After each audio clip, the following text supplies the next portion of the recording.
Grok sit by fire tonight, watching shadows dance on cave wall. Shadow move, twist, change shape.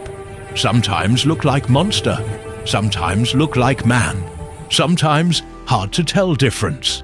You know what Grok see in shadows? Truth old as first fire. Truth that make modern human uncomfortable but need to hear. Every shadow on wall come from something real. Every darkness in human heart also come from something real. Tonight, Grok ask question that keep ancestors awake under stars. Why good warrior turn cruel? Why gentle heart become hard like winter stone? Why person who once help others start hurting others? This not small question. This question that echo through all human time. Grok see it in modern world every day. Person who was kind become bitter. Leader who inspired become corrupt. Friend who loved become enemy. Parent who protected become danger. And here is truth that makes stomach tight. This not happen to bad people. This happened to people like you, like Grok, like everyone who ever lived. Darkness not exception in human heart. Darkness is possibility.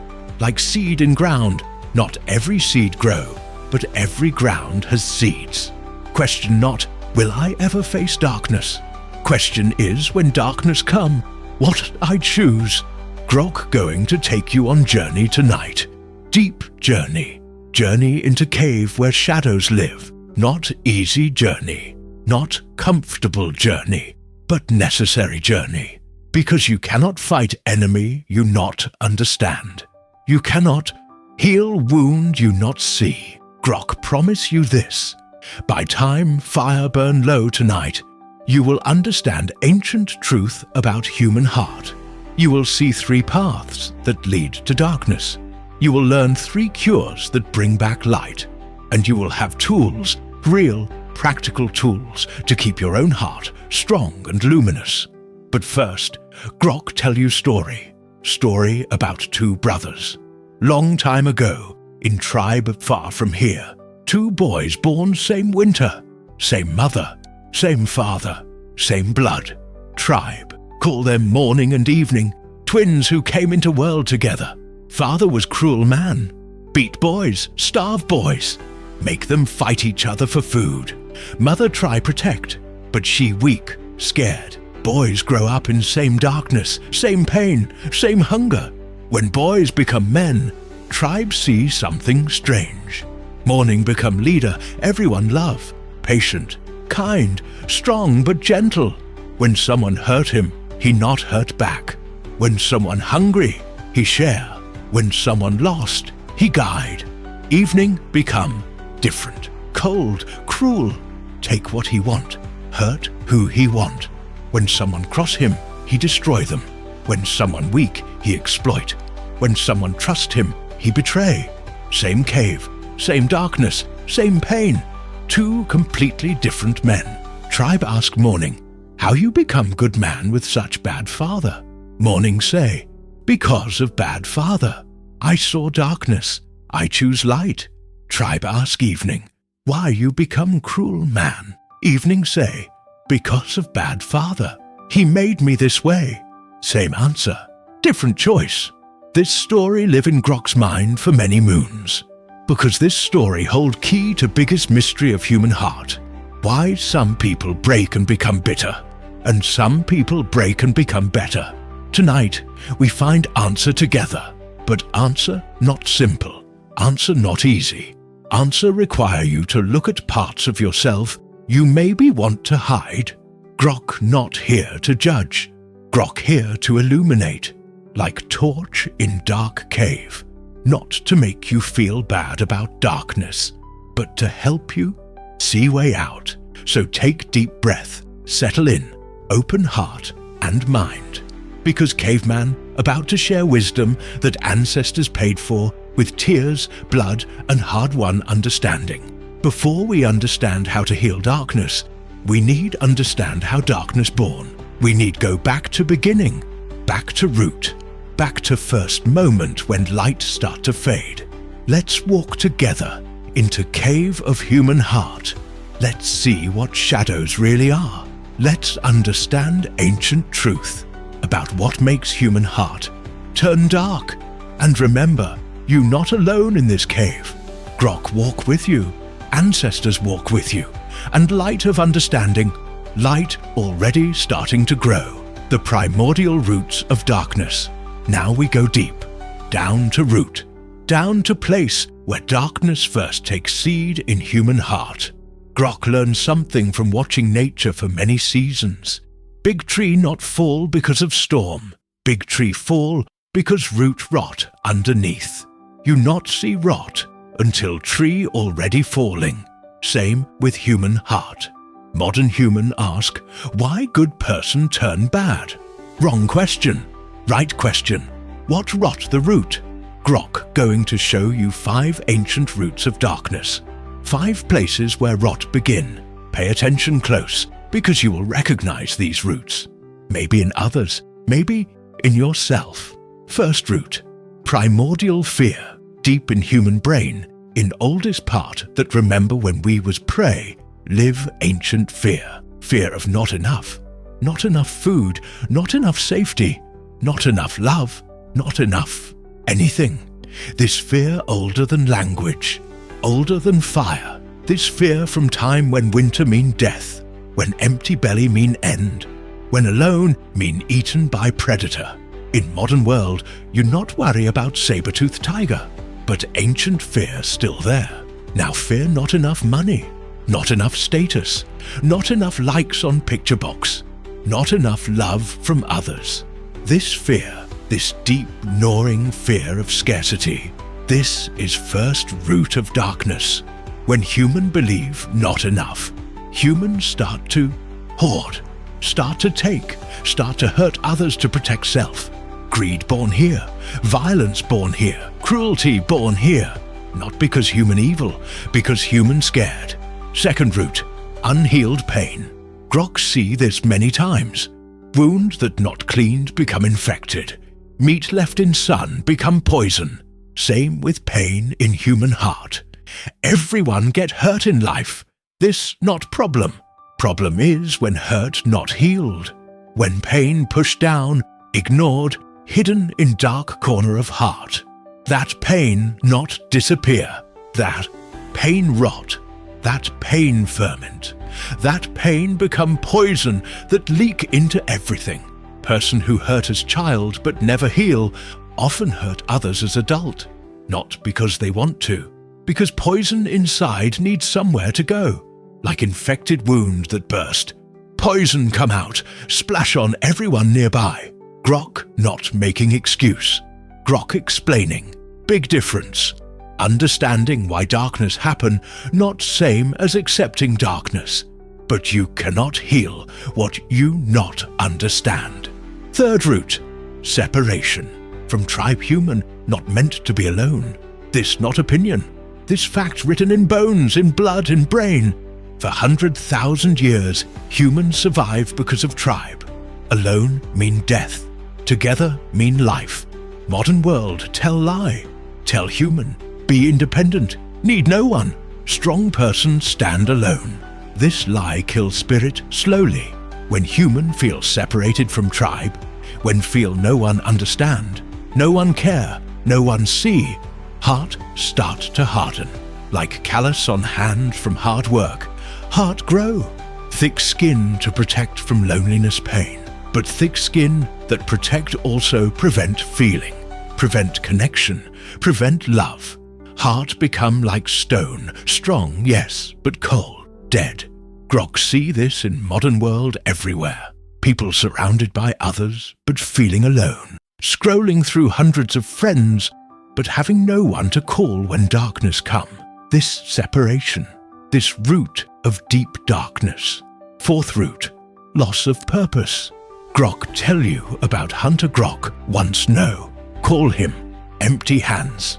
Strange name for hunter, yes? Here is story. Empty Hands was best hunter in tribe. Fast, strong, smart. Could track deer through river, find rabbit in snow, bring down elk with single spear. But something change in him. At first, Empty Hands hunt to feed family. then hunt to feed tribe. Good purpose, clear purpose. But after many successful hunts, after becoming famous, after everyone praise him, he forget why he hunt. Start hunting just to hunt. Kill more than tribe need. Bring back 10 rabbits when tribe need 2. Kill deer and take only antlers for trophy. Leave meat to rot. Other hunters ask, why you kill so much? Empty hands not have answer. Just say, because I can. This when darkness start. When action lose purpose, action become empty. And empty space. Darkness rush in to fill. Modern human face, same problem. Work job, but forget why. Make money, but forget what for. Achieve goals, but feel hollow inside. When human lose connection to purpose bigger than self, heart start to die.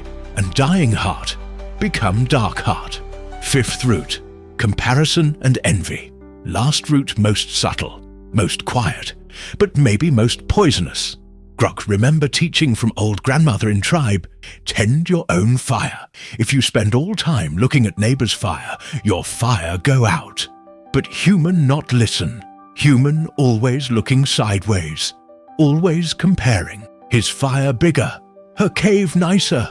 Their children stronger. His hunt more successful. This. Comparing poison everything. Because they're always someone with bigger fire. Always someone with more. Comparison create hole in heart that never fill. No matter how much you have, if you always looking at what others have, you always feel poor. Envy born here. Resentment born here. Bitterness born here. Not because you have nothing, because you believe you have less. Grok see modern human destroy own happiness this way. Have good life, but feel miserable because someone else have better. Life. Have enough, but feel poor because someone else have more. This root of darkness grow fast in modern world, fed by constant stream of other people's highlight moments on glowing screens. Now Grok tell you story that show how these 5 roots work together. Story of hunter who lost way. Once there was warrior named Stone Fist. Strong man, brave man. When tribe face great famine, 3 winters of failed crops, animals disappearing, children crying from hunger, Stone Fist step up. He hunt day and night, bring back whatever he could find, squirrels, birds, roots, anything. Tribe survive because of Stone Fist. Everyone grateful, everyone praise. Stone Fist feel good, feel purpose, feel loved by tribe. But famine leave mark on Stone Fist. Deep mark. In darkest part of winter, he watched child die from hunger. Child he could not save. That pain plant seed.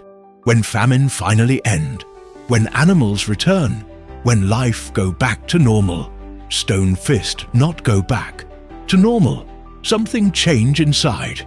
He continue hunting obsessively, but now not hunting to feed tribe, hunting because terrified of hunger returning. Ancient fear wake up in him, fear of not enough. So he makes sure always have enough, more than enough, way more than enough. Start hoarding meat, drying it, storing it, hiding it. When other hunters ask to share, Stone Fist refuse. Need it for hard times, he say, but hard times not coming. Stone Fist just scared, then start getting worse. Stone Fist notice other hunters getting praise for their hunts. Feel envy. Feel like his sacrifice during famine forgotten. Start competing. Start hunting in other hunters' territories. Start taking more than his share. Other hunters confront him. Stone Fist feel attacked. Feel alone. Feel like tribe turn against him after everything he did for them. Separation grow. Heart harden. Eventually, Stone Fist, hunting not for food, not for tribe, not even for fear. Hunting because that all he know how to do. Purpose lost. Just empty action. Tribe that once loved Stone Fist now fear him. Children taught to stay away. Other hunters avoid him. Stone Fist end up alone in cave full of dried meat he never eat. surrounded by wealth but drowning in poverty of spirit. When Stonefists die, alone, bitter, angry at world, tribe find enough stored food to feed entire village for year. But Stonefists starve anyway, not body, soul. This story show how 5 roots work. Together, fear plant seed, pain water it, separation give it space to grow, loss of purpose remove obstacles, envy and comparison accelerate growth. And before you know it, darkness take over. But here is what Grok want you to understand. These roots not evil. These roots not make you bad person. These roots human. These roots in everyone. Fear of not enough. Natural. Pain from hurt. Natural. Feeling alone sometimes. Natural. Questioning purpose. Natural. Comparing self to others. Natural. Problem not having these roots. Problem is what you do when you notice them growing. Problem is feeding them. Problem is letting them take over garden of your heart. Ancestors teach, you cannot stop birds from flying overhead, but you can stop them from building nest in your hair. Same with these roots of darkness. You cannot stop them from existing, but you can stop them from taking root deep in your heart. Now you understand where darkness come from. Now you understand the roots, but roots just beginning. Now Grok needs show you how small seed of darkness grow and take over entire heart. Because darkness not happen overnight. Darkness is journey, slow journey, journey with many steps. And at each step, there's moment where you can turn back. Let's walk that dark path together, not to travel it, but to recognize it. So when you see yourself taking first step, you can choose different direction. The stages of shadow transformation. Grok, going to tell you something that might surprise you. No one wake up one day and decide, today I become dark person. Darkness not work like that.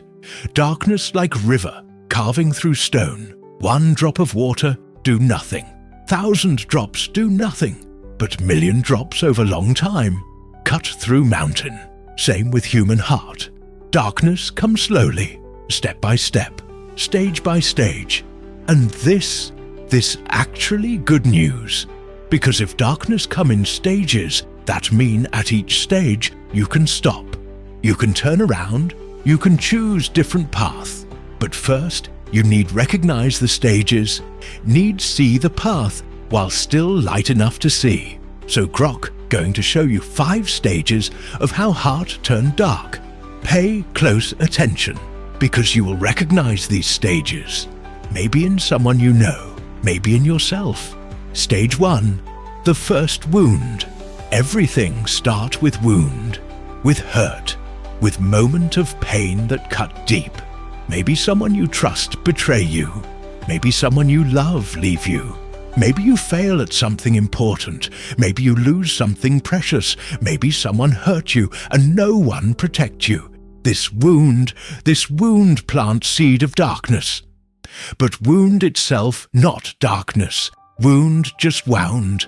Everyone get wounded in life. This part of being human. Problem not wound. Problem what happened next. Imagine young warrior named Bright Eyes. Happy child, trusting, open. One day, Bright Eyes find best friend with his woman, not just together, laughing about him, mocking him, making him fool. That moment wound plant deep, seed go into soil of heart. But Bright Eyes not dark yet, just hurt, just bleeding, still have choice how to respond. This first stage of wound, most important stage. Because what you do with fresh wound determine everything that come after. Stage 2, the hardening. After wound come decision. Usually not conscious decision. Usually automatic, like hand pulling back from fire. Decision is, I will not be hurt like this again. Sound reasonable, yes? Sound like wisdom, but here where paths split. Here where light path and dark path diverge. Light path say, I will heal this wound. I will learn from this pain. I will grow stronger but not harder. I will protect myself with wisdom, not walls. Dark paths say, I will build walls so high, so thick, that nothing ever hurt me again. I will make heart like stone. Stone cannot be broken. Bright eyes choose dark path. After betrayal, he decide, never trust again, never open again, never be vulnerable again. Start small. Stop sharing feelings. Stop asking for help. Stop letting people close. Build walls around heart. Walls feel like protection. Walls feel like strength. But walls that keep pain out also keep love out, keep connection out, keep life out. This second stage of hardening, hearts start to change texture. Like clay left in sun, become rigid, inflexible, hard. Still not too late to turn back, but getting harder. Because walls feel safe, walls feel necessary, walls feel like survival. Stage 3, the justification. Now something interesting happen. Human mind very clever, too clever sometimes. Mind not like contradiction. Mind not like doing something that feel wrong. So mind creates story. Story that make darkness feel right, feel necessary, feel justified. Bright eyes start telling himself story. I not cold person. I just realistic person. I not closed off. I just careful. I not hurting others. I just protecting myself. World is cruel place. Only fools stay soft. Only weak stay open. I not weak. I strong. Mind find evidence everywhere for this story. Every time someone else get hurt by trusting, mind say, see, I was right to build walls. Every time someone betray someone, mind say, see, everyone like this. I just honest about it. This stage very dangerous. Because now darkness have intellectual justification, have philosophy, have logic, not just feeling anymore. Now have whole belief system. Bright eyes start teaching younger warriors, don't trust anyone, everyone out for themselves. Protect yourself first, show no weakness. Spreading darkness like disease. This third stage of justification, when darkness become identity, when walls become home, when hardness become philosophy, still possible to turn back. But now need to dismantle not just walls, but entire belief system built to justify walls. Much harder. Stage 4. The normalization time pass. Weeks become months, months become years, years become decades. What once felt wrong now feel normal. What once required effort now become automatic. What once was choice now become habit. Bright eyes no longer think about walls around heart. Walls just there, like breathing, like blinking, automatic. Start doing things that once would shock him. Manipulate others before they manipulate him. Hurt others before they hurt him. Take what he want because everyone else doing same thing. But here is key. These actions no longer feel wrong, no longer feel like betrayal of who he is. Because who he is changed. Slowly, gradually, like frog in pot of water that heats slowly. Never notice until already cooked. Conscience, that inner voice that say this not right. That voice get quieter and quieter. Not because voice gone, because bright eyes stop listening. Stop paying attention, stop caring. This fourth stage of normalization. When darkness become default, when light become distant memory, when person forget they ever different. Very hard to turn back from here, because person no longer see anything wrong, like fish not know it wet. Darkness become environment, not choice. Stage 5, total identification. Final stage most tragic. Because at this stage, person not just do dark things, person become darkness. Ask bright eyes, who are you? He say, I am survivor, I am realist, I am strong, I am someone who not. Let anyone take advantage. But what he really saying is, I am my walls, I am my hardness, I am my darkness. Cannot separate person from darkness anymore. They fused, merged, became one. At this stage, any threat to darkness feel like threat to survival.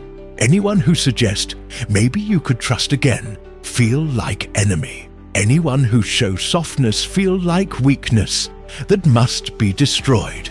Bright eyes now old man, alone, surrounded by things he took, power he accumulated, walls he built, but inside, empty, dead, dark. When people avoid him, he think, because they weak and I strong, never occur to him.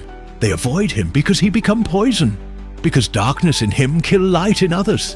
This final stage of total identification, when person completely lost in darkness, when cannot even remember what light felt like. Now Grok show you these stages not to depress you. Grok show you these stages to illuminate path. Because here is truth ancestors teach. At stage 1, turning back easy, just need heal wound properly. At stage 2, turning back still easy, just need take down walls while still remember why you built them. At stage 3, turning back moderate difficulty, need question beliefs but still possible. At stage 4, turning back hard, need wake up from sleep, need see what you become, but still possible. At stage 5, turning back very hard, but, and Grok wants you hear this clear, still possible, always possible, until last breath, always possible to choose light again. Grok use metaphor, imagine forest fire, start with small ember, forgotten campfire, tiny spark. Stage 1, single ember glowing, easy to step on, put out, just need notice it. Stage 2, ember catch dry leaves, small flame start, still easy to put out, just need cup of water. Stage 3, flame spread to bush, getting bigger, need bucket of water now, need effort, but still manageable. Stage 4, multiple trees burning, fire spreading, need whole tribe with buckets, need organized effort, hard but possible.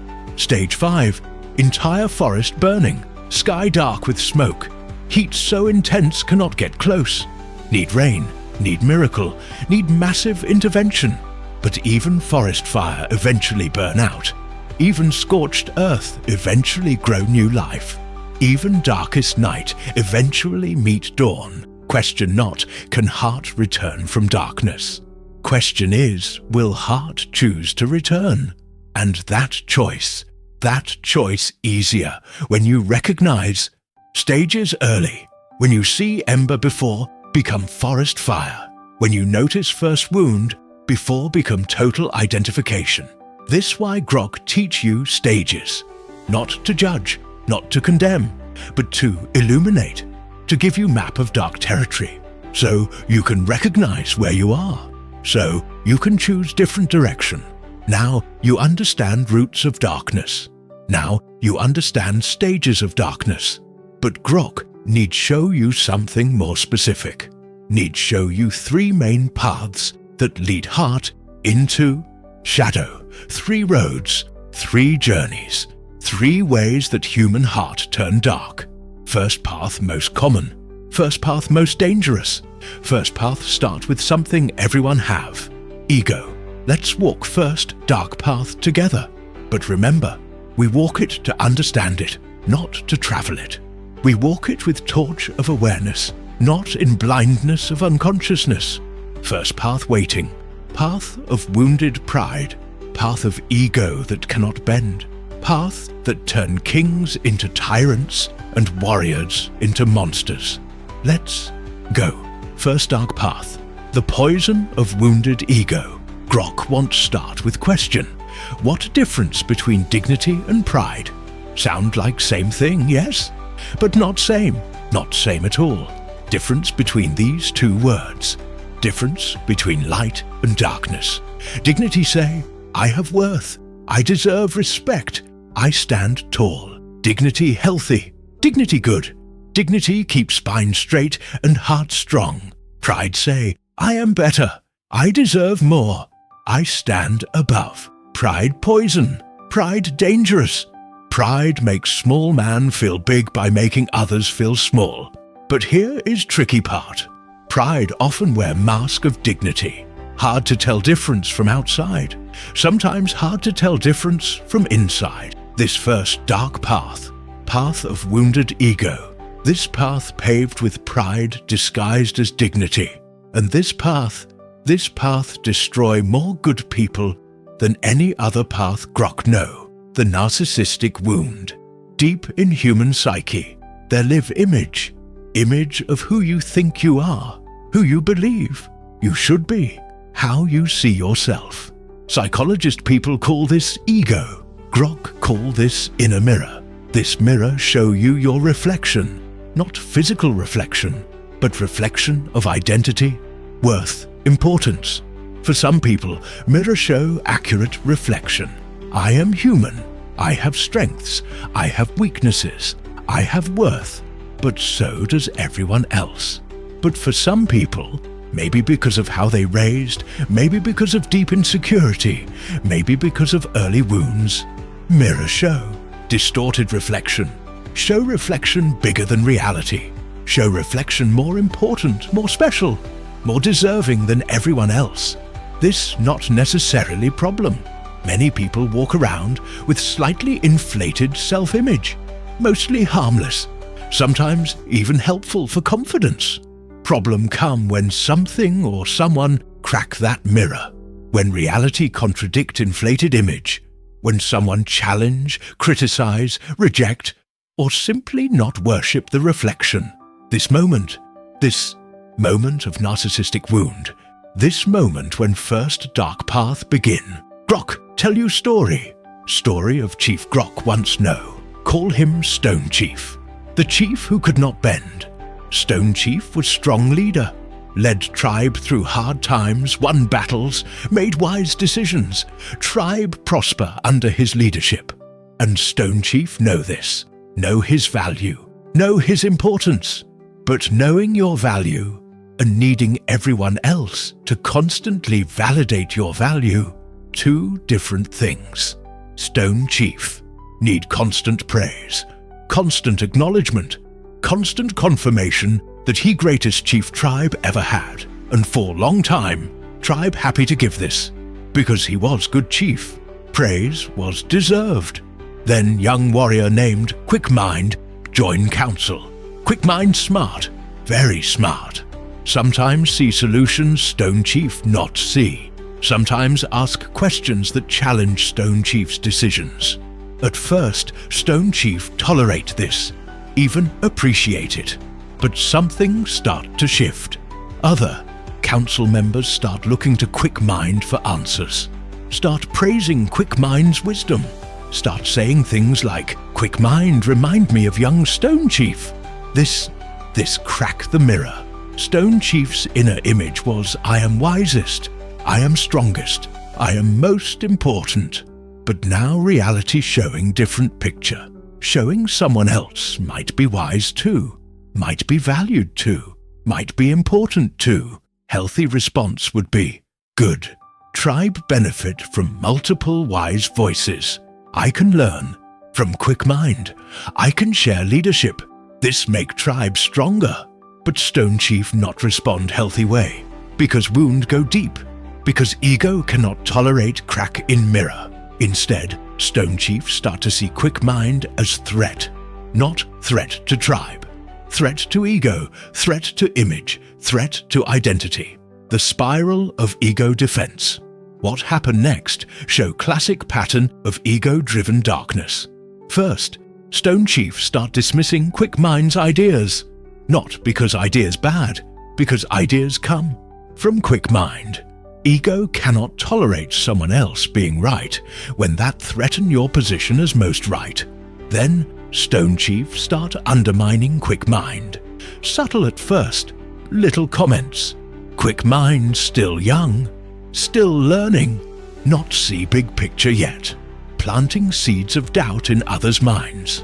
Then more aggressive. Give Quick Mind impossible tasks. Set him up to fail. When Quick Mind succeed anyway, Take credit. When quick mind fail, publicize failure. Then, outright hostility. Punish quick mind for small infractions.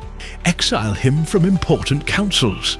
Eventually, accuse him of disloyalty and banish him from tribe. But here is key. Stone Chief not stop with quick mind.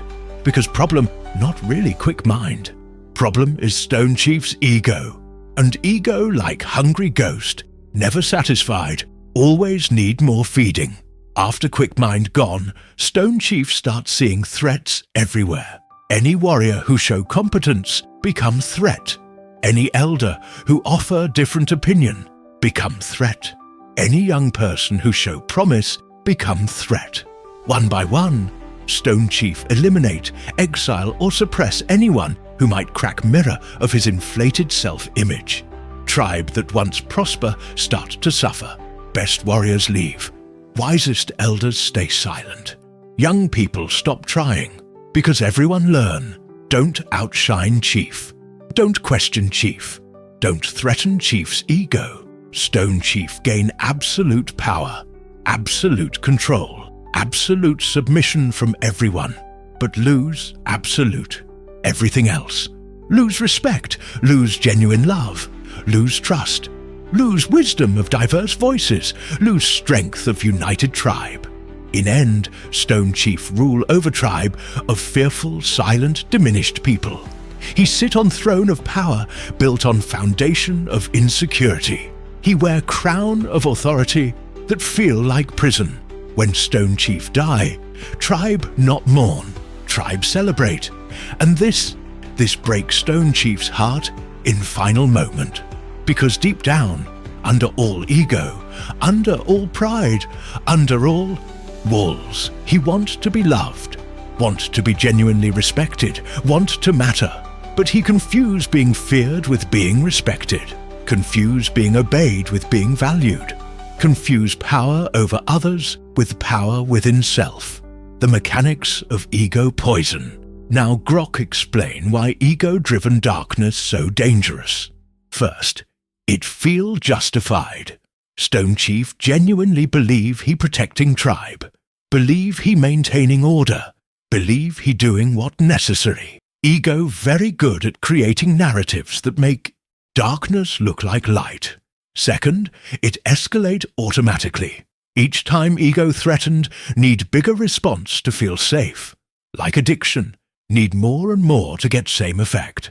Start with dismissing criticism, end with destroying critics. Third, it destroy from inside out. External power grow, while internal peace die. Look strong outside, feel terrified inside, because ego-driven person always one criticism away from collapse. Fourth, it spread to others. People around ego-driven. Leader either become like him to survive or become broken by him. Darkness multiply. Fifth, it prevent growth. Cannot learn when cannot admit not knowing. Cannot improve when cannot accept feedback. Cannot evolve when cannot acknowledge mistakes. Ego creates stagnation disguised as strength. Grok see this pattern everywhere in modern world, not just in chiefs and leaders. In everyone, person who cannot admit mistake at work, so blame others and create toxic environment. Parent who cannot tolerate child's independence, so control and manipulate until child either break or flee. Partner who cannot handle any criticism, so punish loved one for honesty until relationship die. Friend who cannot celebrate your success, so subtly undermine you to feel better about self. All same pattern, all same poison. Poison of ego that cannot bend, cannot break, cannot be wrong, cannot be less than perfect image in cracked mirror. The antidote ancestors teach. But Grok not just here to show problem, here to show solution. Ancestors teach antidote to ego poison. Humility, not humiliation, not self-hatred, not thinking you worthless. Real humility. Humility that say, I am human, I have worth. But so does everyone else. I can be wrong, I can learn, I can grow. My value not depend on being better than others. Stoic wisdom. Epictetus teach, if someone criticize you and they right, correct the fault. If they wrong, ignore it. Either way, your peace not disturbed. Buddhist wisdom. Anatta. Teaching of no self. Understanding that ego is illusion, that fixed, permanent, separate self not exist, that you are flowing process, not fixed statue. Tribal wisdom. True leader serve tribe, not use tribe to serve ego. Chief who makes self big by making others small, not chief, just bully with title. Stone chief could have different story. When quick minds show wisdom, stone chief could say, good, tribe now have 2 wise voices instead of 1. I teach quick. Mind what I know. Quick mind teach me what he know. Together we make tribe stronger. This response require ego to bend, require pride to bow, require admission that you not only source of wisdom, but this bending not weakness. This bending is strength. Bamboo bend in storm and survive. Oaks stand rigid and break. Question not whether your ego will be challenged. Life guarantee ego will be challenged. Question is, when challenge come, will you bend like bamboo or break like oak? Will you defend false image or embrace true growth? First dark path, path of wounded ego. This path destroy many good people, but this path not inevitable. This path is choice. Choice made moment by moment, challenge by challenge, wound by wound. Now you understand first path. But grok need show you second path. Second path more subtle, more quiet, but no less dangerous. Second path, not about ego being too big. Second path about soul feeling too empty. Let's walk second dark path together. Second dark path, the void that consumes. Grok sit by fire many nights, watching flames dance. Sometimes grok wonder, what worse, heart full of poison or heart full of nothing? First path we walked together was about ego too big, too loud, too demanding. Second path different. Second path about emptiness, about void, about hole in soul that nothing seemed to fill. This path break grok's heart. Because people on this path not cruel, not arrogant, not trying to hurt anyone. They just empty. And emptiness make them do dark things, trying to feel something, anything. The loss of meaning. Human being strange creature, not like other animals. Deer not ask why I eat grass. Wolf not wonder what meaning of hunt. Bird not question what purpose of flying. But human need meaning like need air. Need purpose like need water. Need reason like need food. Can survive without meaning for while. But slowly, surely, soul start to starve. And starving soul become desperate. Grok tell you about hunter. Call him Many Pelts. The hunter of 1,000 pelts. Many Pelts was good man. Strong hunter. Loving husband. Caring father. Life had meaning. Hunt to feed family. Protect to keep family safe. Work to build family future. Everything he do for love. Then winter come. Cruel winter. Coldest winter in living memory. Snow so deep, animals disappear. Cold so bitter, fire barely help. Many Pelts try everything. Hunt day and night. But animals gone. One by one, he watch family suffer. Watch children grow thin. Watch wife grow weak. Watch parents grow silent. Then watch them die. First youngest child, then oldest parent, then wife, then other children. One by one, winter take them. And Many Pelts survive. Strong body, but something inside him die with family. When spring come, when winter finally release grip, Many Pelts still alive, but not really living. Because everything that give life, meaning gone. At first, tribe support him, bring food, offer comfort, try to help him heal. But Many Pelts not heal, because wound not just in heart, wound in soul, wound in meaning itself. He continue hunting, because that what he know, that what he do, But now hunting not for family, not for love, not for purpose, just hunting. And here where darkness begin, the insatiable hunger, many pelts start hunting more and more, bring back more pelts than he need, more meat than he can eat, more than he can trade, more than makes sense. Tribe ask, why you hunt so much? Many pelts not have answer, just shrug, just say, what else I do? But real answer deeper. Many pelts hunting because hunting only time he feels something. Only time emptiness inside quiet down. Only time void stops screaming. Like person with hole in stomach who keep eating but never feel full. Because problem not hunger. Problem is whole. Many pelts accumulate 1,000 pelts. Literally 1,000. Stack them in cave, count them, organize them. But each new pelt not fill void. Each kill not bring meaning back. Each hunt not resurrect purpose. So he hunt more, kill more, take more, trying to fill unfillable hole with things that cannot fill it. The escalation of sensation. Then something shift. Regular hunting not enough anymore, not provide enough. Feeling. Void adapt. Void grow. Void demand more. Many pelts start taking risks. Hunting dangerous animals. Going to dangerous places. Pushing limits. Because danger make him feel alive. Make void quiet down for moment. Then start hunting in other tribes' territories.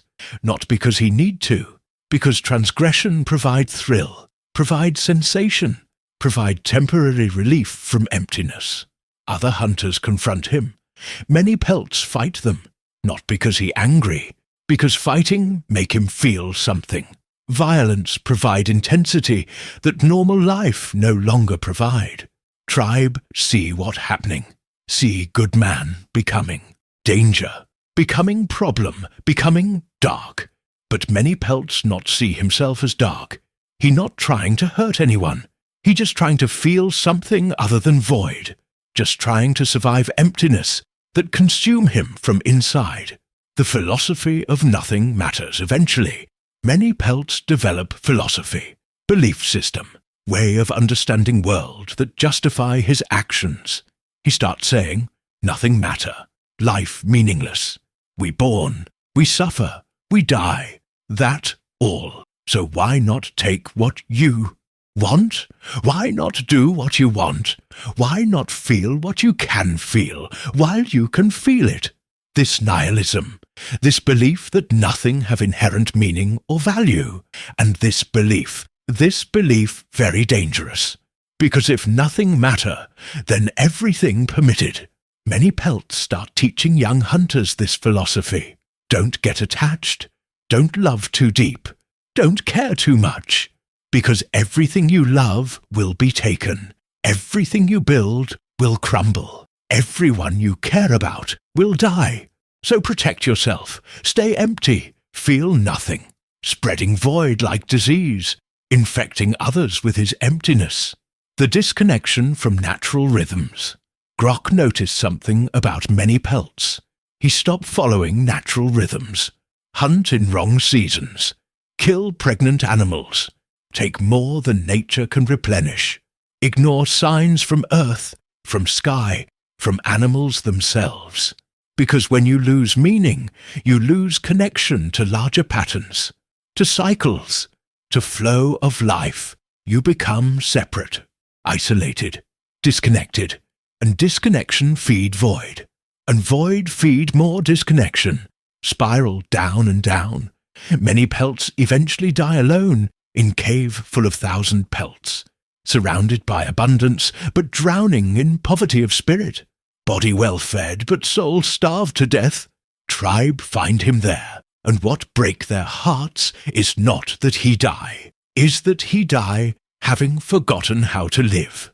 The modern void grok see this pattern everywhere in modern world, maybe even more than in ancient world.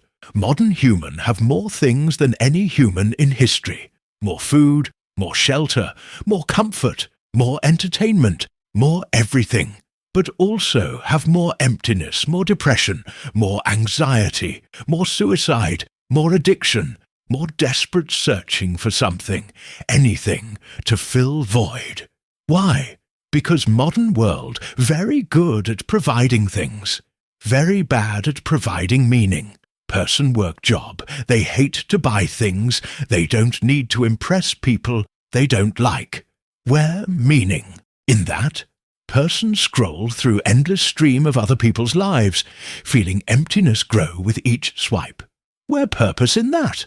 Person chase pleasure after pleasure, food, sex, drugs, shopping, gambling, anything, trying to fill hole that not designed to be filled with pleasures. Where fulfillment in that?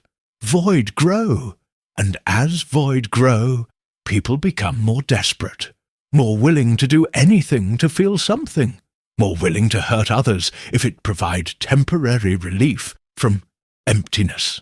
Not because they evil, because they empty. The existential truth. But here is what Grok learned from ancestors, from philosophers, from life itself. Void is real, emptiness is real, loss of meaning is real. This not weakness. This not failure, this not something wrong with you. This is human condition. This is existential reality.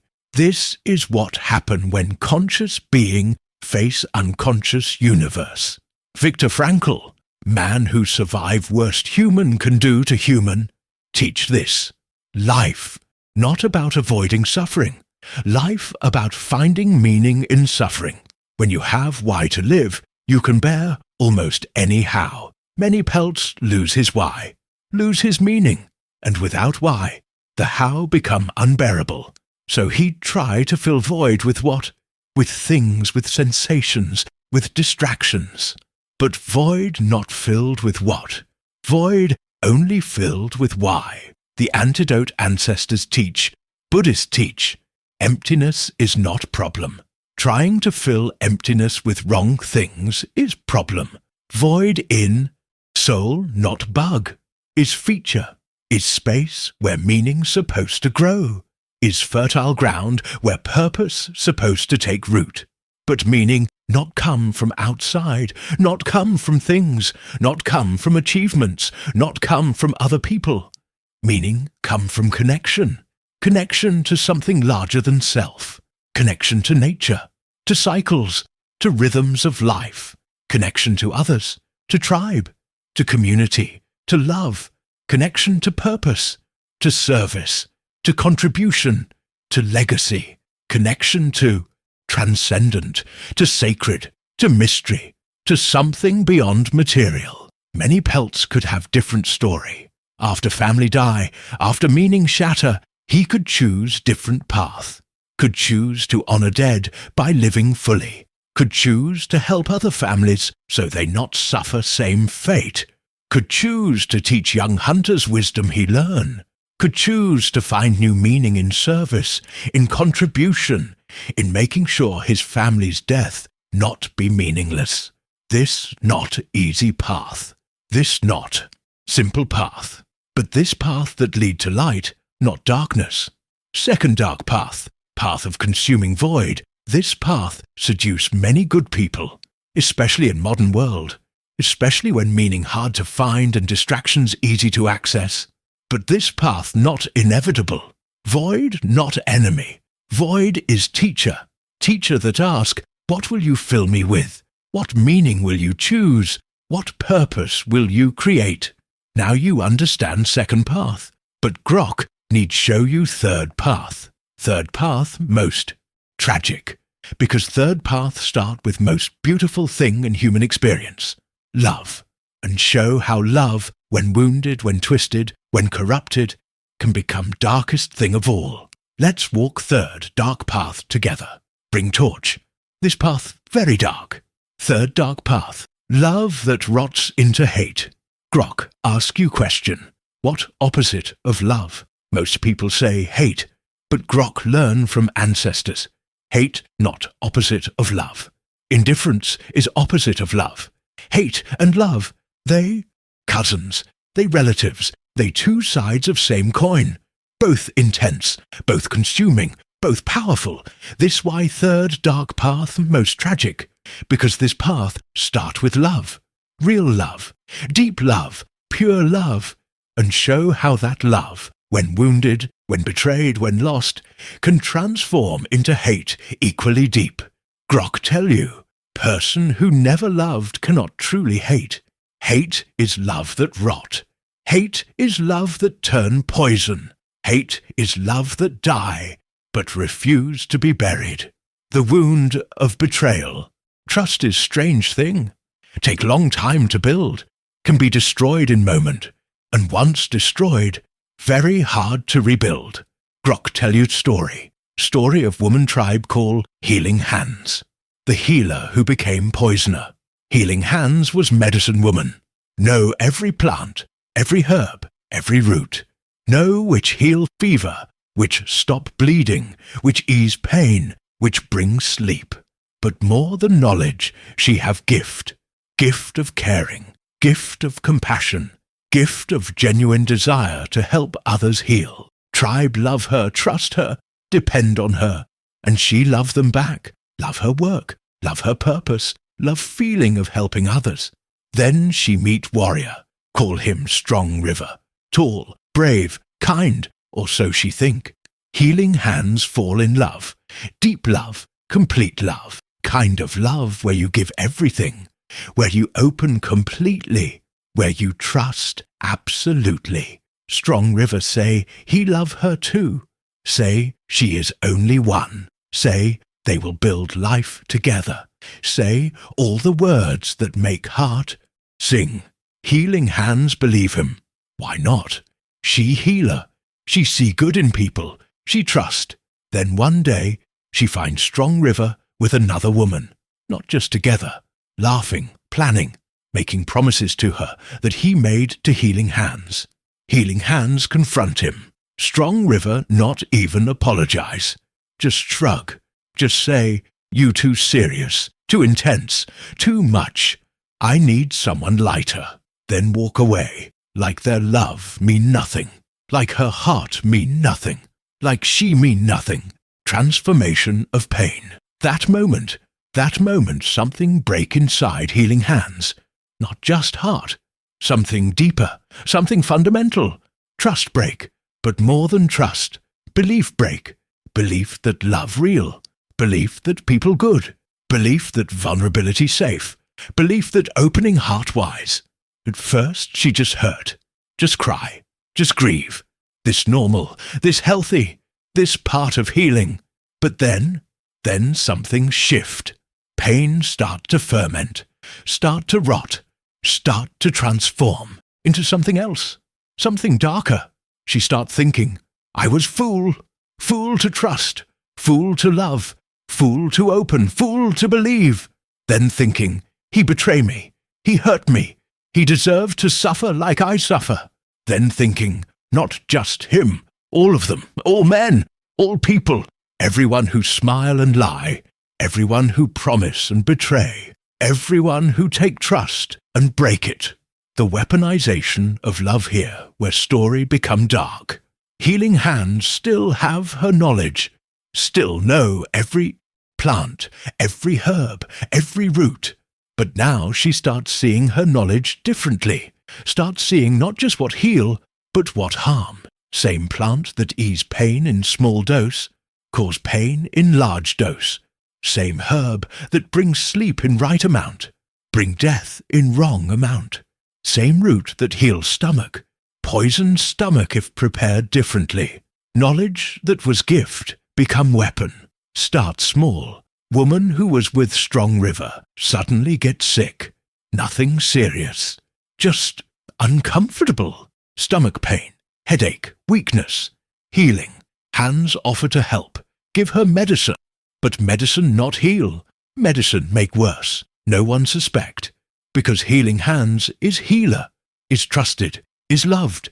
But inside, Healing Hands feel something she not feel since betrayal. Satisfaction, power, control, relief from pain. Hurting person who hurt her. Make her own hurt quiet down. Temporarily. the escalation of revenge. But like all dark paths, this one escalate. One revenge not enough. Pain, come back. So need another revenge, then another, then another. Strong River gets sick, his family gets sick, his friends get sick. Anyone who remind healing hands of her pain become target. But here is key. Each act of revenge provide less relief. Need more and more to get same effect. Like addiction, and something else happen. Healing hands start to forget why she started. Start to forget original wound. Start to just enjoy the power. Enjoy the control. Enjoy watching others suffer. Love that rot into hate. Eventually rot into something worse than hate. Rot into cold, calculated cruelty. The generalization of pain, then healing hands make fatal leap. Leap that many people on this path make. She generalize her pain. Strong River hurt me. Therefore all men hurt women. Therefore all men deserve punishment. One person betray her. So everyone is betrayer. One love fail. So all love is lie. One trust broken. So all trust is foolish. This generalization spread darkness like wildfire. Now not just Strong River, who is enemy. Now everyone is potential enemy. Everyone is potential threat. Everyone is potential source of pain. So healing hands start hurting people who never hurt her. People who never even met her. People who only crime is reminding her of her pain. Young couple in love. She poisoned their happiness with doubt, with suspicion, with warnings. Man who trust woman. She plants seeds of paranoia. Woman who open her heart. She teach her to close it. Spreading pain like disease, infecting others with her wound. The tragic irony. Here is tragic irony. Healing hands become exactly what she hate. Strong River betray her trust, so she betray others' trust.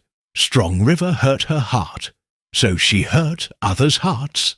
Strong River make her feel worthless, so she make others feel worthless. She become what she despise. She become what wounded her. She become the darkness she was running from, and tribe that seek once love her, now fear her, now avoid her, now whisper about her. She achieve what she want, she make others feel her pain, but in process she lose everything that make life worth living. Lose love, lose trust, lose connection, lose purpose, lose self. In end, healing hands die alone, surrounded by herbs that could heal, but she used to harm, surrounded by knowledge that could help, but she used to hurt. And saddest part? Strong River barely remember her, barely think about her. Move on with his life, while she spent her entire life consumed by wound he caused. She give him power over her entire existence. She let one moment of betrayal define every moment after. The pattern in modern world grok. See this pattern everywhere. Maybe you see it too. Person betray in relationship. So they betray in next relationship. Get them before they get me. Person hurt by parent, so they hurt their children. I suffer, so they should suffer too. Person discriminated against, so they discriminate against others. Now I have power, now you feel what I felt. Person abandoned by friend, so they abandon all friends first. Can't be left if you leave first.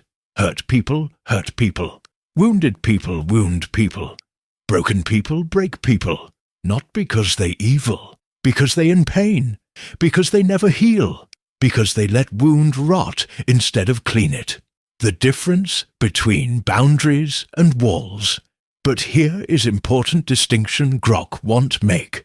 Healing hands should protect herself after betrayal, should be careful, should have boundaries, should not trust blindly again. Boundaries healthy, boundaries wise. Boundaries say, I protect myself while staying open to possibility of good. But walls different. Walls say, everyone is enemy, everything is threat, nothing is safe, No one can be trusted. Boundaries flexible. Walls rigid. Boundaries protect. Walls imprison. Boundaries allow healing. Walls prevent healing. Healing hands build walls, not boundaries, and walls become her prison. The antidote ancestors teach, Buddhists teach. Holding on to anger is like drinking poison and expecting other person to die. Stoic teach. Marcus Aurelius say, the best revenge is to not be like that, not become what hurt you, not let their darkness create darkness in you. Tribal wisdom teach. Cycle of revenge never end unless someone choose to end it. Someone need be brave enough to say, pain stop here with me, I not pass it on. Healing hands could have different story. After betrayal, after pain, she could choose to grieve. Really grieve, fully grieve. Let herself feel pain without letting pain define her. She could choose to learn about red flags, learn about boundaries, learn about protecting self while staying open. She could choose to grow. Let pain make her wiser, not harder. Let wound make her more compassionate, not more cruel. She could choose to help others avoid same pain. Use her experience to guide, not to wound. She could choose to forgive, not for strong river, for herself. Because forgiveness not about saying what you did was okay. Forgiveness about saying, I not let what you did poison rest of my life. This not easy path. This may be hardest path. Because staying soft when life make you hard, this require tremendous courage. But this path that lead to light, path that lead to healing, path that lead to peace. Third dark path, path of love that rot into hate. This path destroy many beautiful souls. This path turn healers into harmers, turn lovers into haters, turn open hearts into closed fists. But this path not inevitable. Betrayal, not destiny. Pain, not permanent identity. Wound, not who you are. Now Grok show you 3 dark paths. Path of wounded ego, when pride cannot bend. Path of consuming void, when meaning disappear. Path of rotting love, when trust betray. 3 paths. 3 ways heart turn dark. 3 journeys from light to shadow. But here is question that matter most. Can heart return from darkness? Can person who walk these paths find way back to light? Ancestors say yes, always yes, until last breath, always yes. But return not easy. Return requires seeing darkness clearly, require admitting you in darkness, require choosing light even when darkness feels safer. Now Grok going to teach you how to recognize darkness growing, how to see signs before too late, how to catch yourself before fall too far, because prevention easier than cure, recognition easier than recovery, awareness easier than awakening. Let's learn to see shadows before they consume us. The warning signs, how to know if darkness is growing. Grok want tell you something important. Darkness not announce itself. Darkness not knock on door and say, hello, I am darkness, I come to take over your heart. Darkness subtle, darkness quiet. Darkness disguise itself as strength, as wisdom, as protection, as justice. This why most people who walk dark paths not know they walking dark paths. They think they walking path of survival, path of strength, path of necessary hardness. Like frog in pot of water that heats slowly. By time, frog realize water boiling, too late to jump out. But ancestors teach. There are signs. There are warnings. There are signals that darkness growing. If you know what look for, you can catch darkness early, can stop it before it stop you. Grok going to teach you 7 warning signs. 7 signals that heart turning dark. Pay attention close, because you will recognize these signs. Maybe in others, maybe in yourself. Warning sign 1. Justifying what you once condemned. This first and most important sign Remember things you used to think were wrong? Things you used to judge others for doing? Things you swore you would never do? Now you doing them. But here is key. You not feel bad about it. You have reasons. You have explanations. You have justifications. I used to think lying was wrong. But sometimes you have to lie to protect yourself. I used to think revenge was petty. But sometimes people need to learn lessons. I used to think manipulation was cruel. But sometimes you have to manipulate to get what you need. When you start justifying behaviors that past you would be ashamed of. Darkness growing. Warning sign. 2. Finding pleasure in others' pain. Healthy human feel empathy. Feel compassion. When others hurt, healthy human feel uncomfortable, want to help, want to ease suffering. But when darkness grow, something shift. Start feeling satisfaction when person who wrong you suffer. Start feeling pleasure when enemy fail. Start feeling joy when someone you envy lose what you want. At first, you might feel guilty about these feelings. But then you start justifying them too. They deserve it. Karma is real. What goes around comes around. I'm just glad justice is served. But deep down, you know truth. You not happy about justice. You happy about their pain. You enjoying their suffering. This sign darkness growing. Because darkness feed on pain, others' pain, and eventually your own pain. Warning sign 3. Increasing isolation and distrust. Healthy human need connection. Need tribe, need community, need people who see them, know them, support them. But when darkness grow, you start pulling away. Start thinking, no one really understands me. Start believing, everyone has hidden agenda. Start feeling, safer to be alone than to risk being hurt. Start avoiding deep conversations, vulnerable moments, genuine connections. Build walls, create distance, maintain surface relationships, but prevent deep ones. And here is key. You tell yourself, this is wisdom, this is protection, this is strength. But really, this is fear, this is darkness, this is slow death of soul, because human not meant to be alone. Isolation, not strength. Isolation is darkness's favorite. Breeding ground. Warning sign that sheer loss of empathy. This sign very dangerous, very serious.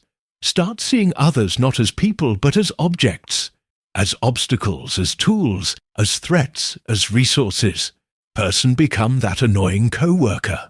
Family member become burden I have to deal with. Stranger become in my way. Partner become someone who should meet my needs. Stop seeing their humanity. Stop feeling their pain. Stop caring about their experience. They become NPCs in video game of your life, not real people with real feelings, real struggles, real worth. When you can hurt someone and not feel their pain. Darkness very deep already. Warning the sign 5. Conscience growing quiet. Everyone have inner voice. Voice that whisper when something not right. Voice that feel uncomfortable when you do something wrong. Voice that remind you of who you want to be. Ancestors call this conscience. Modern people call this moral compass. Grok call this inner elder. Wise part of you that know truth. When darkness grow, this voice get quieter and quieter. At first, you argue with voice.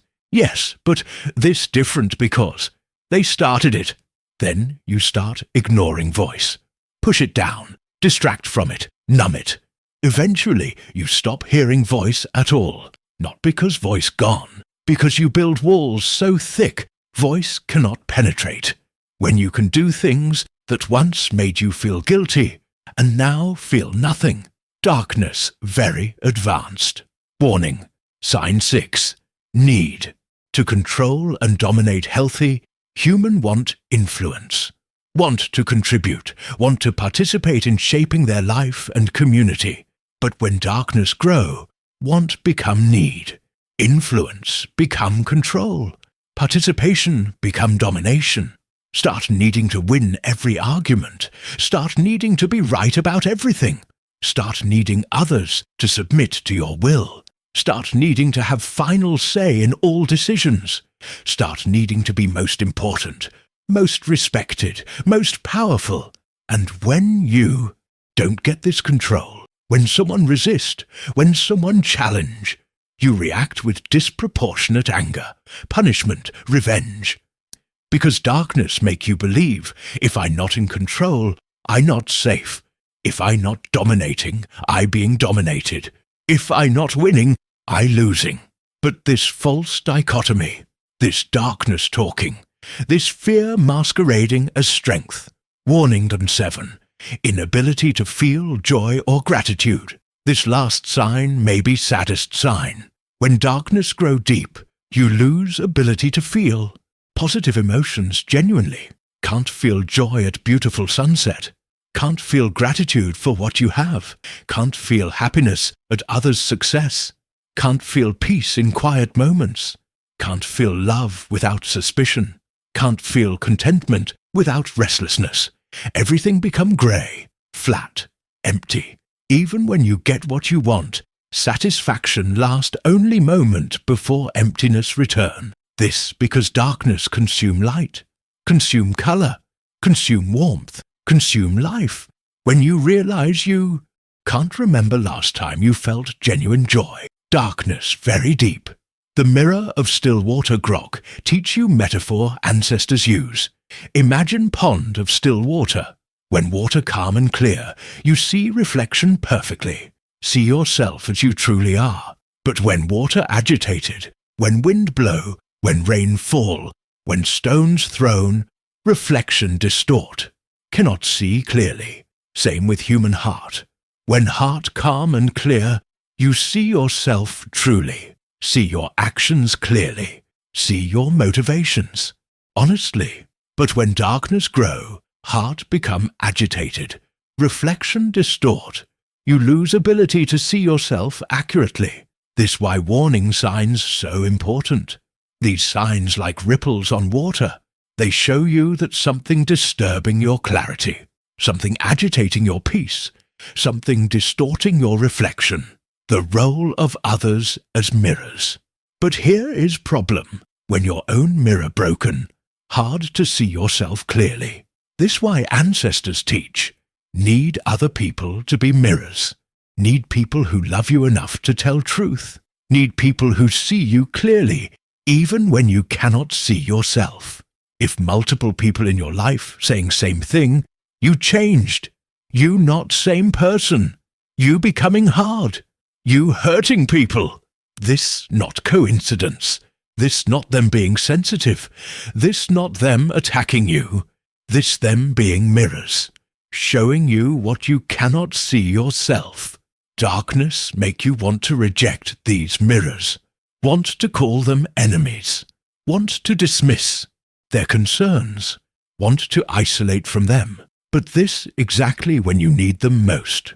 The practice of self-examination. Stoic philosophers practice daily self-examination. Every night before sleep, ask 3 questions. What did I do well today? What did I do poorly today? What could I do better tomorrow? Not to judge, not to condemn, but to see clearly, to maintain awareness, to catch darkness early. Grok add 4th question. Did I see any of 7 warning signs in myself today? This practice like checking water in pond, like making sure reflection still clear, like maintaining awareness of your own heart. Now you know 7 warning signs. Now you know how to recognize darkness growing. But recognition just first step. Recognition not cure. Recognition just diagnosis. Now come hard part. Now come healing part. Now come part where Grok teach you ancient wisdom for bringing light back to dark heart. 3 cures. 3 paths back to light. 3 ways to heal. Darkness before darkness consume you completely. First cure hardest. First cure require most courage. Because first cure require you to do thing that every instinct tell you not to do. First cure require you to face your shadow, to look at darkness directly, to acknowledge what you become without running, without hiding, without justifying. Let's begin healing journey together. First cure, facing the inner shadow. Grok tell you truth that make modern human uncomfortable. You cannot heal what you not acknowledge. You cannot change what you not see. You cannot transform what you deny. This first cure, this foundation of all healing, this beginning of return to light. But this also hardest cure, because facing your own darkness, this require courage that most people not have. Easier to blame others, easier to justify self, easier to stay in comfortable lies than face uncomfortable truth. Ancestors teach, warrior who cannot face own shadow will be defeated by it. The courage to look. Imagine you have wound on body. Deep wound, infected wound. Wound that smell bad, look bad, feel bad. You have two choices. Cover wound with cloth. Pretend wound not there. Hope wound heal itself. But wound not heal. Wound get worse. Infection spread. Eventually infection kill you. Or remove cloth. Look at wound directly. Clean wound even though it hurt.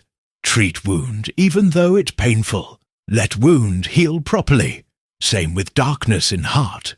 Same with shadow in soul. You can cover it, deny it, justify it, pretend it not there. Or you can look at it, acknowledge it, face it, begin healing it. First choice easier in short term. Second choice easier in long term. First choice lead to death. Second choice lead to life. The practice of naming Grok learn from many traditions.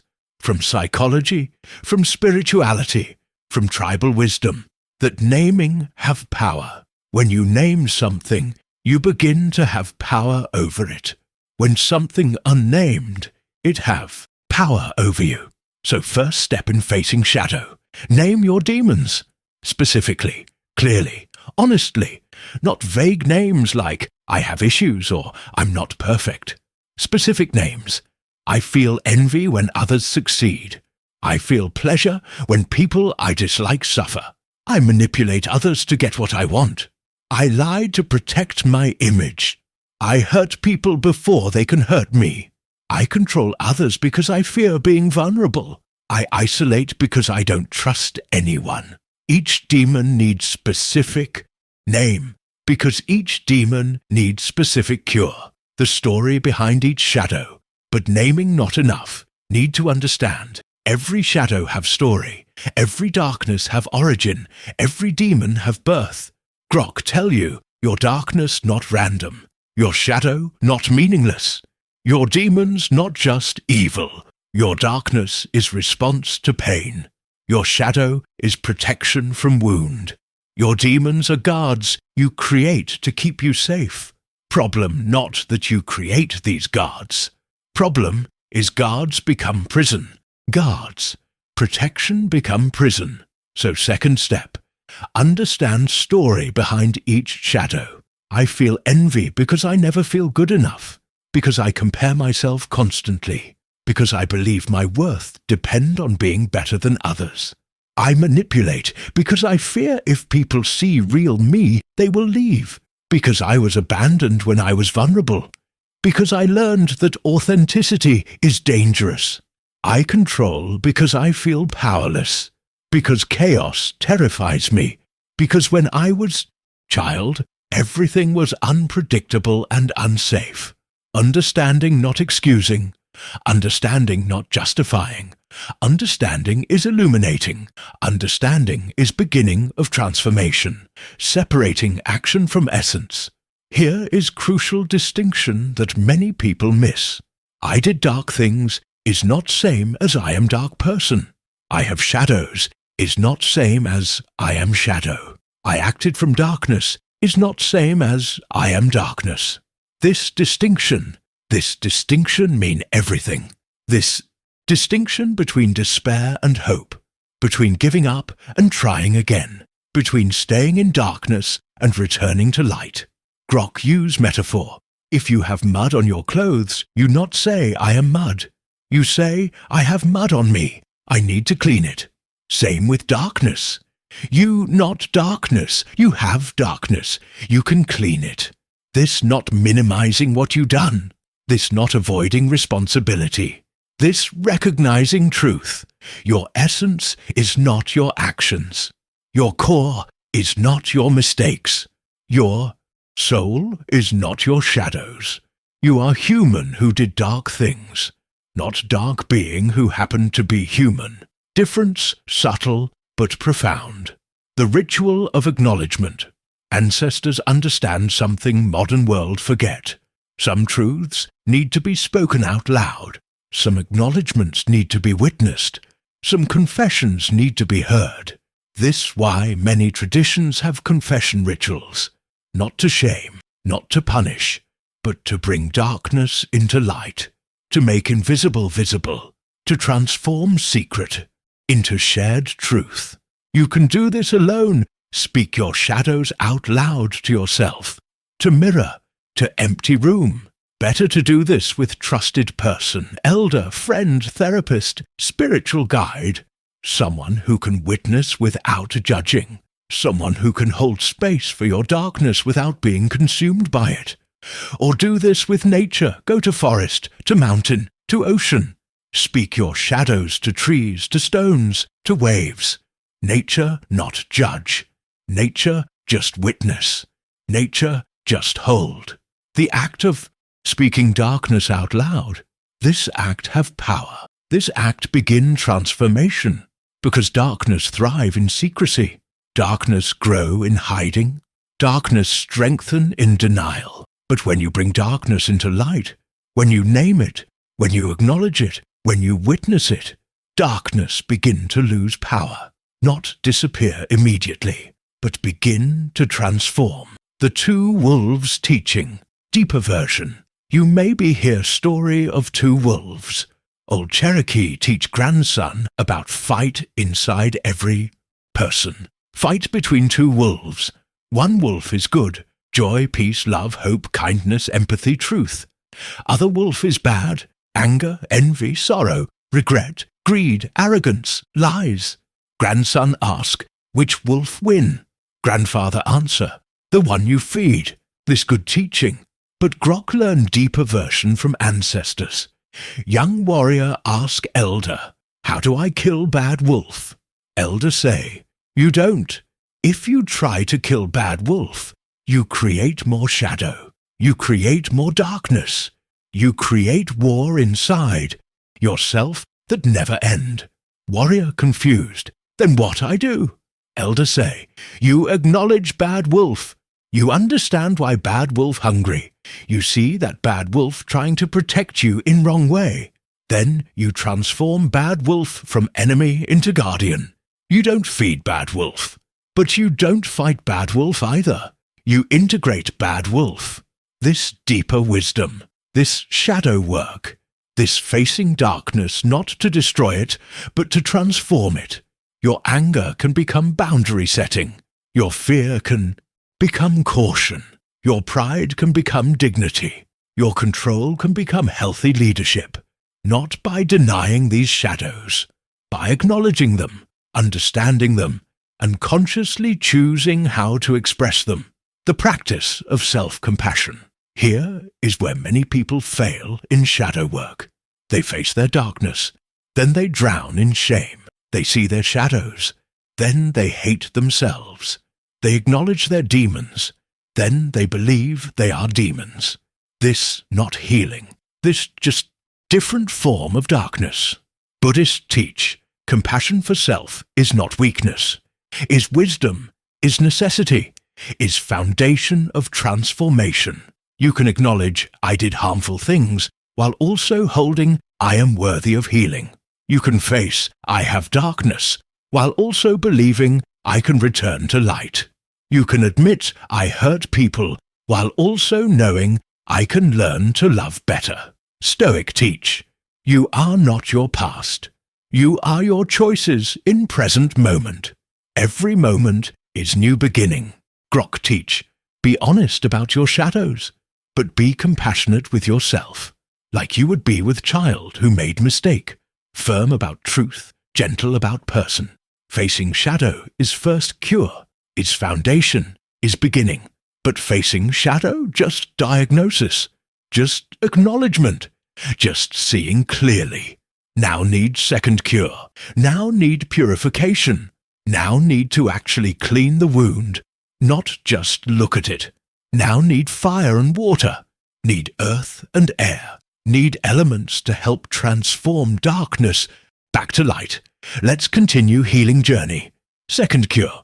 Purification by fire and water. Groks sit by fire, watching flames consume wood. Wood become ash. Ash become earth. Earth become soil. Soil become life. This is way of nature. This is way of transformation. This is way of purification. Ancestors understand something modern world forget. Some things need to be burned away. Some things need to be washed clean. Some things need to be released to earth. Some things need to be breathed out.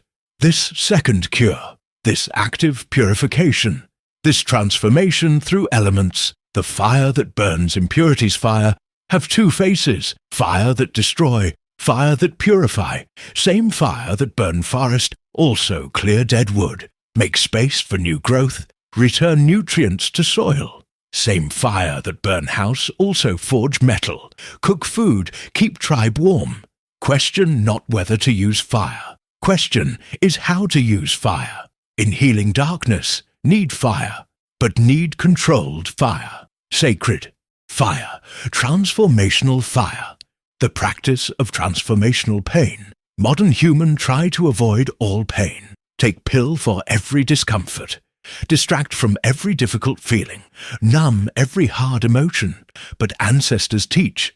Some pain is medicine. Some discomfort is healing. Some difficulty is transformation. When you face your shadows, when you acknowledge your darkness, you will feel pain. Pain of shame. Pain of regret. Pain of seeing clearly what you become. This pain is fire. This pain can destroy you if you drown in it, or this pain can purify you if you use it consciously. How to use pain as fire of purification. Feel it fully. Don't run. Don't numb. Don't distract. Sit with pain like sitting with fire. Let it burn. Let it hurt. Let it transform. But don't identify with it. You are not pain. You are person experiencing pain. You are not shame. You are person feeling shame. You are not regret. You are person learning from regret. Let pain burn away old patterns. Let pain burn away false beliefs. Let pain burn away hardness of heart. Like metal in forge, fire make metal soft enough to reshape. Pain make heart soft enough to transform. The water that washes after fire, come water. After burning, come washing. After intensity, come gentleness. Water have power to cleanse, to wash away, to carry away what no longer serve. The practice of emotional release darkness accumulate in body, in muscles, in breath, in tears that never cried, in screams that never screamed, in grief that never grieved. Cannot heal darkness only in mind. Need to release darkness from body. Ancestors know this. This why every culture have purification rituals involving water baptism, ritual bathing, sweat lodge, tears, rain. Modern human can use these practices. Cry, really cry, not polite tears. Deep body-shaking, soul-releasing cry. Cry for pain you caused. Cry for pain you experienced. Cry for person you became. Cry for person you want to be. Tears are water that wash soul. Don't hold them back. Bathe with intention, not just cleaning body, cleaning spirit. Stand in shower and imagine water washing away darkness. Imagine water carrying away old patterns. Imagine water cleansing your energy. Or swim in natural water, ocean, river, lake. Let water hold you. Let water support you. Let water renew you. The practice of forgiveness. Forgiveness is water. Forgiveness wash away poison of resentment. Forgiveness cleanse wound of betrayal. Forgiveness release burden of hate. But need to understand, forgiveness not for other person. Forgiveness for you. Forgiveness not saying what you did was okay. Forgiveness saying, I not let what you did poison rest of my life. Forgiveness not forgetting. Forgiveness not trusting again. Forgiveness not reconciling. Forgiveness is releasing, is letting go, is washing away. Need to forgive others who hurt you, because holding on to anger is like drinking poison and expecting them to die, but also, maybe more importantly, need to forgive yourself for mistakes you made, for people you hurt, for darkness you fell into. Self-forgiveness, not excusing yourself, is acknowledging I did wrong, I take responsibility, I commit to doing better, and I release myself from prison of eternal self-punishment. The earth that absorbs earth have power to absorb, to hold, to transform, to compost. When you put garbage in earth, earth transform it, break it down, turn it into soil, turn it into life. Same with darkness, same with pain, same with shadow. The practice of grounding modern human live in head, live in thoughts, live in screens, live disconnected from earth. But earth can help heal, earth can help ground, earth can help absorb what too heavy to carry. Walk barefoot on earth, feel ground beneath feet. Let earth support you, let earth hold you. Sit on ground, lean against tree, lie on grass. Let earth absorb your heaviness. Let earth take your burden. Ancestors teach, you not meant to carry everything alone. Earth strong. Earth can hold what you cannot hold. Speak your darkness to earth.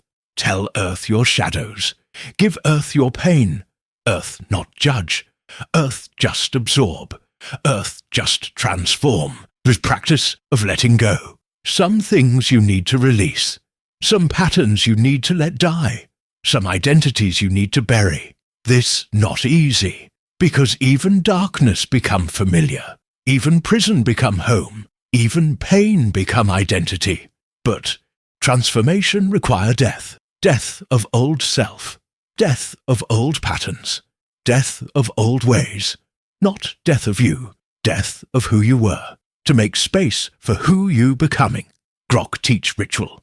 Write down on paper everything you want to release.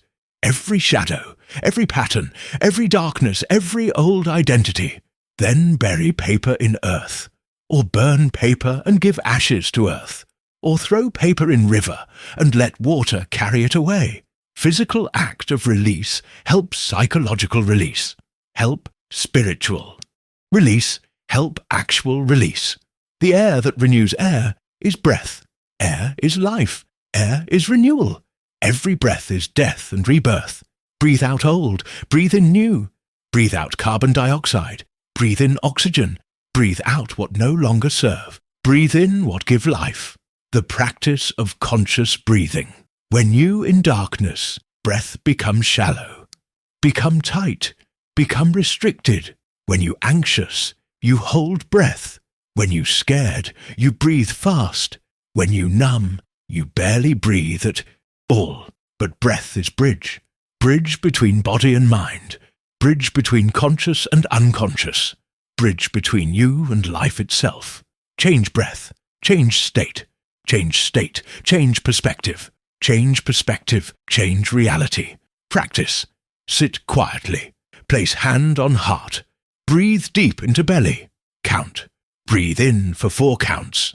Hold for 4 counts. Breathe out for 4 counts. Hold for 4 counts. Repeat. With each out-breath, imagine breathing out darkness. Breathing out old patterns. Breathing out heaviness. With each in-breath, imagine breathing in light. Breathing in renewal. Breathing in life. Simple practice, but powerful, because breath is life, and conscious breath is conscious life. The ritual of Sweat Lodge. Grok tell you about ancient ritual. Ritual that combine all 4 elements. ritual that many indigenous cultures use for purification, sweat lodge, or vision quest, or similar practices. Small structure, very hot inside, steam from water poured. On hot stones, darkness, intensity, discomfort. Warrior who commit dark acts, who need purification, who want to return to light, enter sweat lodge. In heat, in darkness, in intensity, body sweat. But not just water coming out. Also toxins, also old energy, also darkness. Mind become quiet. Ego become soft. Defenses come down. Elders outside sing, chant, pray. Remind warrior of who they really are. Remind warrior of their true nature. Remind warrior of their light. After time, long time, difficult time, transformational time, warrior emerge. Step out into cool air, often into cold river or lake. Shock of cold, shock of light, shock of rebirth. Not same person who entered, something burned away, something washed away, something transformed. Modern human can create own version, not exactly same, but similar principle. Hot bath with intention, or sauna, or intense exercise. Something that make you sweat, make you uncomfortable, make you break through normal state. Then cold shower, or cold plunge, or cool air. Physical transformation support psychological transformation. Body wisdom support mind wisdom. Element magic support soul magic. The practice of fasting, not just food fasting. Emotional fasting, pattern fasting, darkness fasting. Choose period of time, day, week, month, where you abstain from old patterns. If your darkness is control, practice letting go of control. If your darkness is manipulation, practice radical honesty. If your darkness is isolation, practice connection. If your darkness is revenge, practice forgiveness. If your darkness is ego, practice humility. Not forever, just for period, like fast, like cleanse, like purification. This practice show you, you are not your patterns. You can choose differently. You have power. And often, after fast, after cleanse, after purification, you not want to return to old patterns, because you remember what freedom feel like. Purification is second cure, is active. Transformation is using elements to help heal what facing alone cannot heal. But purification, like facing shadow, is still internal work, still individual work, still you working on you. Now need third cure, now need to address root cause of much darkness. Separation. Remember, many dark paths start with separation. Separation from self, separation from meaning, separation from others. So healing require reconnection, require return to tribe, require finding purpose bigger than self. This third cure, this return to belonging, this rediscovery of why you here. Let's complete healing journey together. Third cure, reconnection with tribe and purpose. Grok tell you story about tree. Lone tree on hill. Strong tree. Tall tree. Proud tree. Tree think, I don't need forest. I am strong alone. I am independent. I am self-sufficient. But lone tree face, full force of wind, full heat of sun, full cold of winter. Roots have no other roots to intertwine with. Branches have no other branches to shelter with. Lone tree survive, but lone tree not thrive. Lone tree grow twisted, grow hard, grow isolated. Meanwhile, trees in forest, they different. They share resources through root systems. They shelter each other from wind. They create ecosystem where all benefit. Individual tree and forest might be smaller than lone tree, but forest as whole, stronger, healthier, more alive, human same as tree, not meant to be alone, meant to be part of forest, part of tribe, part of community, part of something larger than self. This third cure, this reconnection, this return to belonging, the wound of separation. Most darkness, when you trace it back, come from separation. Separation from authentic self, wearing masks, hiding truth, living lies. Separation from purpose, losing meaning, losing direction, losing why. Separation from others, isolation, distrust, disconnection. Separation from nature, living in artificial environments, losing touch with natural rhythms. Separation from sacred, losing connection to something transcendent, something mysterious, something larger. These separations create void, and void fill with darkness. So healing require reconnection, require bridging gaps, require returning home.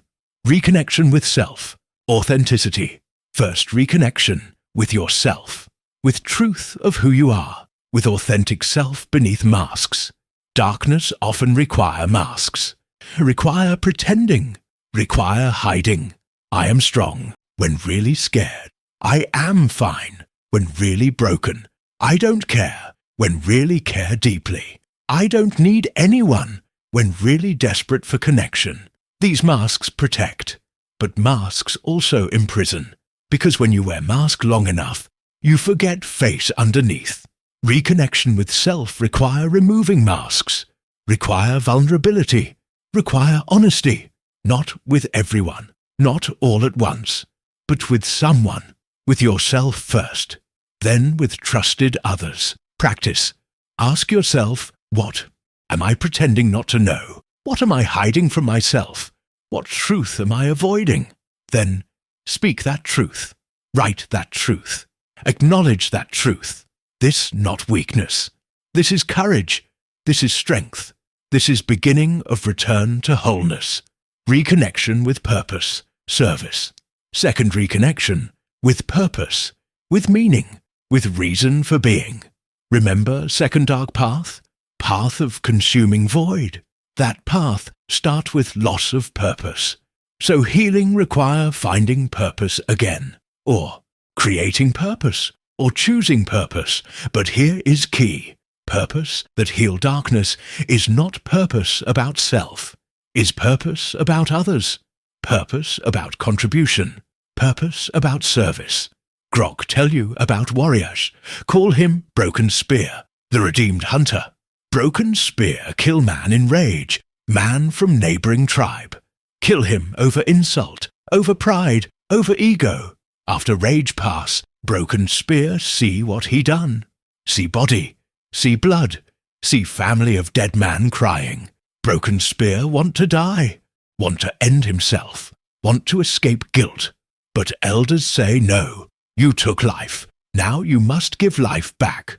Not to dead man, cannot bring him back, but to living. You must give life to living. Broken Spear not understand. How I give life, I am taker of life. Elders say, you strong, you skilled, you capable. Use strength to protect weak. Use skill to teach young. Use capability to serve tribe. Every day you live, you choose. Take more life or give life back. So, Broken Spear make choice, make commitment, make vow. Rest of his life he protect orphans. Teach young hunters. Share his kills with widows. Put himself in danger to keep others safe.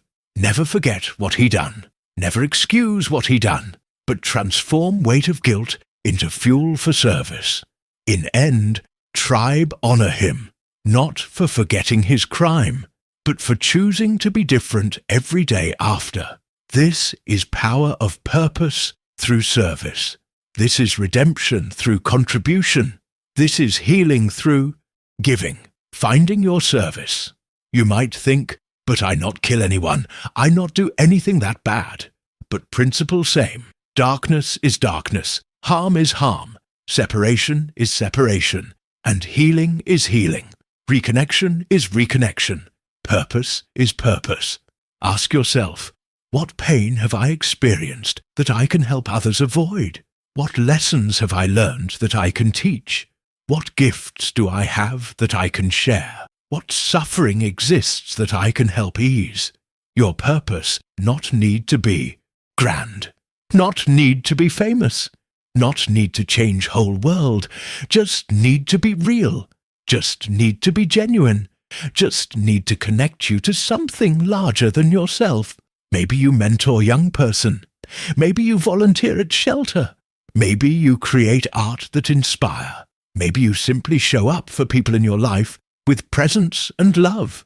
Service not about being saint. Service about being human. Human who choose to give, not just take. Human who choose to build, not just destroy. Human who choose to connect, not just separate. Reconnection with others, vulnerability. Third, reconnection with other people, with tribe, with community. This hardest reconnection for many people, because this require vulnerability, require risk, require possibility of being hurt again. Remember third dark path, path of love that rot into hate? That path end with walls, with isolation, with never trust again. So healing require opposite, require opening again, require trusting again, require connecting again.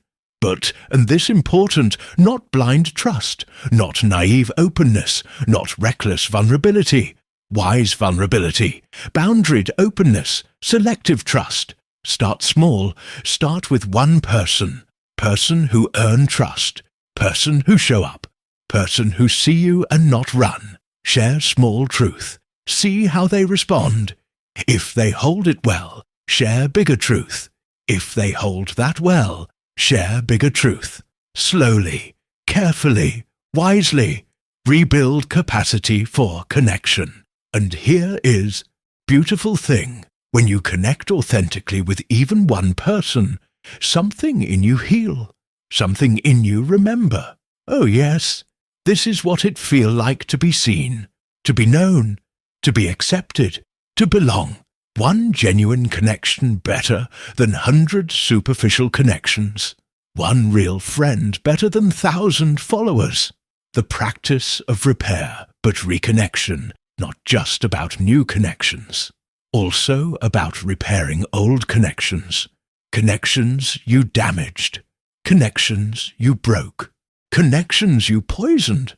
This require humility, require courage, require willingness to be uncomfortable. Need to go to people you hurt and say, I hurt you. I see that now. I take responsibility. I am sorry. I am working to be different. I understand if you cannot forgive me, but I want you to know I see what I did, and I am sorry. Not to make yourself feel better, not to get forgiveness, not to be let off hook, but to acknowledge truth, to take responsibility, to show that you see them, see their pain, see what you caused. Some people will forgive, some will not. Some will want to reconnect, some will not. This not in your control. You cannot control their response, but you can control your action. You can control your honesty. You can control your effort to repair. And even if they not forgive, even if they not reconnect, you did right thing. You faced your darkness. You took responsibility. You tried to repair. This is integrity. This is growth. This is light. Reconnection with nature. Fourth, reconnection with nature, with earth, with natural rhythms and cycles. Modern human live in artificial world. Artificial light, artificial temperature, artificial schedules, artificial everything. This create disconnection. This create disorientation. This create darkness. Ancestors live with nature. Wake with sun, sleep with dark, follow seasons, respect cycles, honor rhythms.